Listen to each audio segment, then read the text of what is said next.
Percy watched from the balcony as Rosalind sat on a stone bench, hunched over a sketchbook with an intensity she used to reserve for forging signatures. She wasn't looking at the political landscape. She was staring intensely at a small emerald green lizard sunning itself on a rock. Every few seconds she would scribble furiously, then pause, clutching her charcoal and giggling into her palm. It was a soft, bubbly sound that made the hair on the back of Percy's neck stand up. It was far more dangerous than her screams. That night, after the palace had fallen into a heavy silence, Percy used his master key to enter her chambers. He told himself it was an inspection. He was looking for coded messages or maps of the border. He found the sketchbook on her nightstand. He flipped to the latest page and froze. It was the lizard from the garden, rendered with surprising skill. But it wasn't a scientific study. The lizard was standing on its hind legs, wearing a tiny ruffled Victorian gown and a pair of absurdly oversized silk slippers. In its tiny claw, it held a miniature parasol. Percy stared at it for a long time. This was what she was giggling about? Over the next 2 weeks, the inspections became a nightly ritual. He found a squirrel in a suit of armor, a sparrow wearing a monocle, and a fat toad dressed as a bishop. Percy, the man whose word sent armies to war, found himself leaning against her bedpost in the dark, stifling his own breath as he turned the pages, eager to see what madness she had conjured that day. One evening, he was so engrossed in a drawing of a rabbit in a ballroom gown that he didn't hear the bedsheets rustle. "He looks a bit stiff in the shoulders, doesn't he?" Percy bolted upright, slamming the book shut.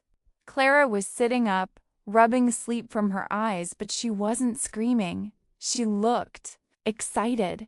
"Your Majesty, you're looking at Sir Hopsalot." She scrambled out of bed, ignoring the fact that the Emperor of the Empire was essentially breaking and entering. She pointed at the drawing. "I had such a hard time with the buttons. But can you imagine, if lizards wore shoes, they'd need 4 of them. Imagine the cost of a cobbler for a centipede. It would be a logistical nightmare, wouldn't it? They'd spend all day just getting dressed." Percy stayed frozen as she went on a spirited monologue about the fashion industry of the forest. He listened patiently, his icy exterior thawing as he watched her hands fly through the air, describing a world of belted beetles and caped caterpillars. A month later, Percy summoned her to his study.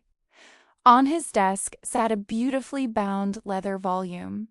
He had spent his nights meticulously compiling her loose sketches, mounting them on high-quality vellum.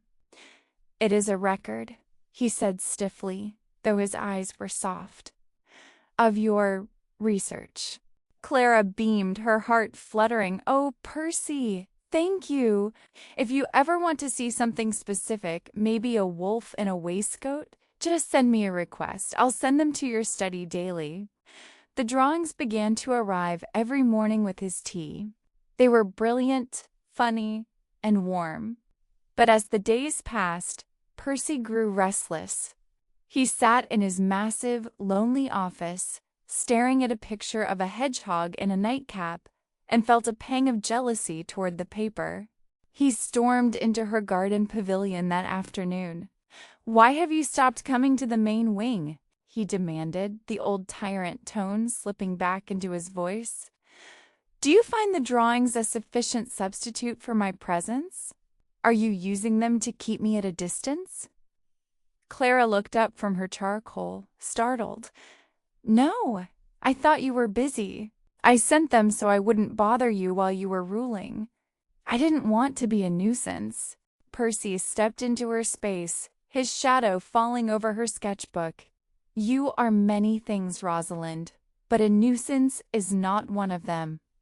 I find I prefer the commentary to the ink." Clara blushed, a slow, genuine smile spreading across her face.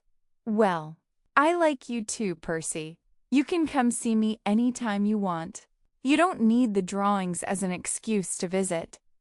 He let out a breath he felt he'd been holding since she first transmigrated. "Good, because the Imperial hunt is tomorrow." "Oh, I'm not much for hunting," Clara said, looking disappointed. "Neither am I, it seems," Percy replied, reaching down to pick up her charcoal. "We shall go animal spotting instead. I will find the subjects, and you will provide the shoes." Thank you for watching this bonus super short story. If you enjoyed it, drop a like and comment and subscribe if you want to see more in the future. Bye!